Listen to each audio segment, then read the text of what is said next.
Hello everyone, मैं Rajveer Singh, assistant professor chemistry, आप सभी का स्वागत करता हूं द हाइब्रिड केमिस्ट्री पे। तो आज की जो वीडियो हमारी रहेगी इंटरव्यू, जो एचपीएससी पीजीटी केमिस्ट्री का जो इंटरव्यू है उसी से रिलेटेड ये वीडियो रहने वाली है। जैसे कि आप सभी को खबर लग चुकी होगी कि एचपीएससी का जो इंटरव्यू का शेड्यूल आ चुका है, उसी को इस वीडियो के अंदर आप डिस्कस करेंगे। और कैटेगरी वाइज कितने बच्चे हैं जो बैठ रहे हैं इंटरव्यू के अंदर, उसके बारे में आप डिस्कस करने वाले हैं इस वीडियो के अंदर। तो रिजर्वेशन पॉलिसी के बारे में भी देखेंगे कि रिजर्वेशन किस तरीके से अब इंटरव्यू स्टेज के ऊपर काम करेगा।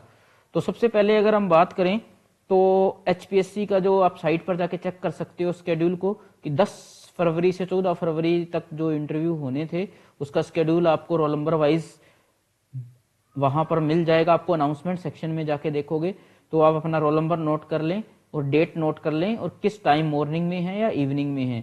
इन्होंने ज्यादातर 2 सेशन दिए, एक मॉर्निंग सेशन दिया और एक इवनिंग सेशन के अंदर टाइम दिया है कि आपको कब रिपोर्ट करना है, 8 बजे और 12 बजे, यानी कि अप्रोक्सीमेट 3 घंटे का आसपास का टाइम ये दे रहे हैं, 3-3.5 घंटे का टाइम दे रहे हैं। और नंबर ऑफ कैंडिडेट हैं एक सेक्शन के अंदर लगभग 55 कैंडिडेट हैं, 55 to 56।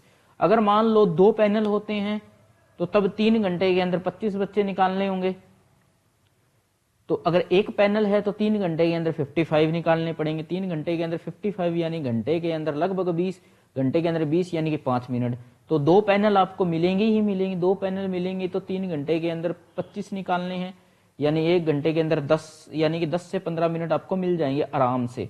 ठीक है, तो 2 पैनल तो हम अज्यूम करके चल रहे हैं, 2 या 3 भी हो सकते हैं पैनल अगर टाइम उनको ज्यादा देना हुआ तो।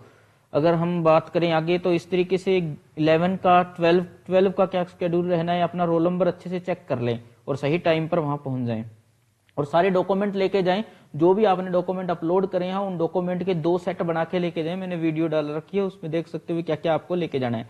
और आपको इंटरव्यू कॉल लेटर आएगा ना, उसमें लिखा हुआ भी होगा, उसको भी अच्छे से देख लें।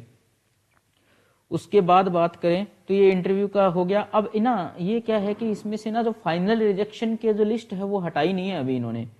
फाइनल रिजेक्शन लिस्ट कल या परसों तक आ जाएगी। ये रोल नंबर हमने रिजेक्ट कर दिए हैं एचपीएससी ने, वो लिस्ट जैसे ही आएगी उस लिस्ट में से वो ये रोल नंबर जो भी होंगे ना वो रोल नंबर हट जाएंगे रिजेक्शन वाले। ठीक है, कल आप देख सकते 2 या 3 बजे तक आ जाएगी, या परसों 2 या 3 बजे तक आपके सामने होगी लिस्ट और उसमें से ये रोल नंबर हट जाएंगे फाइनल वाले। ठीक है, उसके बाद ये जो बच गए उनका इंटरव्यू होना ही होना है। ठीक है, तो ये तो हो गया हमारा इंटरव्यू शेड्यूल जो आज की ताजा अपडेट थी, लेटेस्ट अपडेट थी। अब बात कर लेते हैं यहाँ पर कि भाई कितने कैंडिडेट हैं जो इंटरव्यू के लिए फाइट करने वाले सीट के। अगर जनरल कैटेगरी की बात करें तो टोटल वैकेंसी जनरल कैटेगरी के अंदर थी 140, जिसमें से अब इंटरव्यू के लिए बैठ रहे हैं 284 बच्चे बैठ रहे हैं इंटरव्यू के लिए। ठीक है, ये 2 टाइम्स बुलाए थे, यानी कि 280 बुलाने थे, तो 4-5 कैंडिडेट, लास्ट के जो कैंडिडेट है उनके मार्क्स इक्वल होंगे इसलिए ज्यादा बुला लेते हैं। ऐसे ईडब्ल्यूएस कैटेगरी के अंदर टोटल वैकेंसी कितनी थी, 25 थी, और बुलाया कितना है इन्होंने, 51 इन्होंने बुला रखे हैं। ठीक है, और बीसीए कैटेगरी के अंदर टोटल वैकेंसी थी 26 और 56 बुला रखे हैं इन्होंने।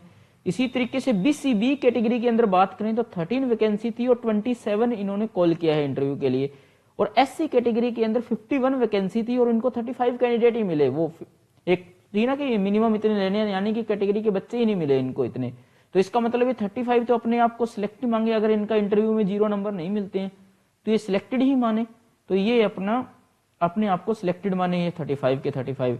ठीक है, उसके बाद बात करें तो टोटल अगर हम बात करें तो इसको कंपैरिजन मैंने दिखाया, 140 की जगह 284 को बुलाया जा रहा है, 25 की जगह 51 को बुलाया जा रहा है, 26 की जगह 56 को बुलाया जा रहा है, 13 की जगह 27 को बुलाया जा रहा है, 51 की जगह 35 को बुलाया जा रहा है। अब टोटल करके इनका देख लग सकते हो 453 या 456 ही बैठ रहा है। अब बात कर लेते हैं रिजर्वेशन पॉलिसी की।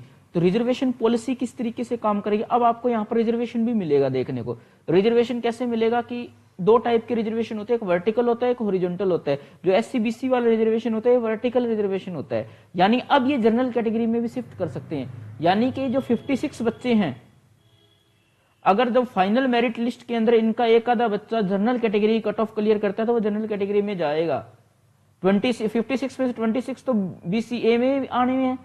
अगर कुछ मान लो 5-6 उसमें चले गए, 5 या 6 चले गए जनरल के अंदर, बाकी बच गए आगे के 26 होंगे, वो बीसीए कैटेगरी में उनका सिलेक्शन होगा। माने बीसीए वाले 56 में से 26 का सिलेक्शन तो श्योर है, 5-6 अगर जनरल में क्वालिफाई करते हैं तो उनका भी सिलेक्शन होगा। इसी तरीके से BCB में से 27 बचे हैं, 27 में से 13 का सिलेक्शन तो होना ही होना है। अगर उनमें से कोई ज्यादा इंटेलिजेंट है, वो general category cut off clear करता है, तो वो उसके अंदर भी उसका सिलेक्शन माना जाएगा, मतलब जनरल कैटेगरी का सिलेक्शन माना जाएगा। वो BCB के 13+ जो आएंगे वो आएंगे। इसी SC में तो पहले से कम है, तो इनके तो क्या ही जाएंगे, ठीक है। इस तरीके से इनके ये वर्टिकल रिजर्वेशन है। अब शिफ्टिंग होगी इनकी रिजर्वेशन की। अब एक रिजर्वेशन हॉरिजॉन्टल भी है कि हॉरिजॉन्टल में शिफ्टिंग नहीं होती, जितने हैं जैसे फीमेल रिजर्वेशन है, यानी कि जो UR की सीट 740 उसमें 46 आपको UR कैटेगरी की फीमेल्स देखने को मिलेंगी ही मिलेंगी। इसी तरीके से BCA की 8 सीट भरनी ही भरनी है मिनिमम। BCB में 4 सीट आपको फीमेल्स की देखने को मिलेगी। इसी तरीके से SC में 17 सीट आपको फीमेल से भरनी है, तो टोटल 75 सीट्स आपको फीमेल से भरनी है। इस तरीके से ये रिजर्वेशन इस तरीके से आपका काम करेगा। तो मैंने रिजर्वेशन पॉलिसी के बारे में आपको बता दिया, इंटरव्यू शेड्यूल के बारे में डिस्कस कर दिया, कैटेगरी वाइज कितने कैंडिडेट बैठ रहे हैं डिस्कस कर दिया। फिर भी अगर किसी को डाउट है हमारे साथ टेलीग्राम चैनल से जुड़ सकते हैं, और टेलीग्राम चैनल पे हमें पर्सनली मैसेज या ग्रुप में मैसेज करके जो भी इंक्वायरी आपके इंटरव्यू से रिलेटेड, केमिस्ट्री पोर्शन से रिलेटेड, अगर किसी को कोई अभी भी इशू आ रहा है कि टॉपिक्स कैसे सिलेक्ट करें, कौन सा टॉपिक मेरे लिए बेस्ट रहेगा, देखो टॉपिक आपको ही डिसाइड करना पड़ेगा, कोई आपको दूसरा नहीं बता सकता है कि मेरे को टॉपिक कौन सा अच्छा लगेगा या कैसा रहेगा, ठीक है। क्योंकि जिसमें आपको कॉन्फिडेंस है ना, वही टॉपिक आप चूज करो। दूसरा कोई नहीं डिसाइड करेगा कि आप मेरे से बोलो कि मैं बता दूं भी आपको ये टॉपिक कर लो, क्योंकि आप कौन से टॉपिक में अच्छे हो वो आप ही बता सकते हो। दूसरा इसके बारे में कोई, क्योंकि डेमो जो होगा वही जज करेगा आपको डेमो के बेसिस पर कि भाई आप पढ़ा सकते हो या नहीं पढ़ा सकते। कॉन्फिडेंस ही तो चेक होना है, और उसके बेसिस पर क्वेश्चंस भी सेट हो सकते हैं। इसलिए अभी टाइम है हमारे पास, लगभग अपने पास टाइम है 15 से 20 दिन है। इसको अच्छे से मैनेज करें, टाइम को ढंग से तैयारी करें और सिलेक्शन के लिए तैयार हो जाएं। अगर वीडियो अच्छी लगी है तो लाइक शेयर सब्सक्राइब करना ना भूले। Thank you so much.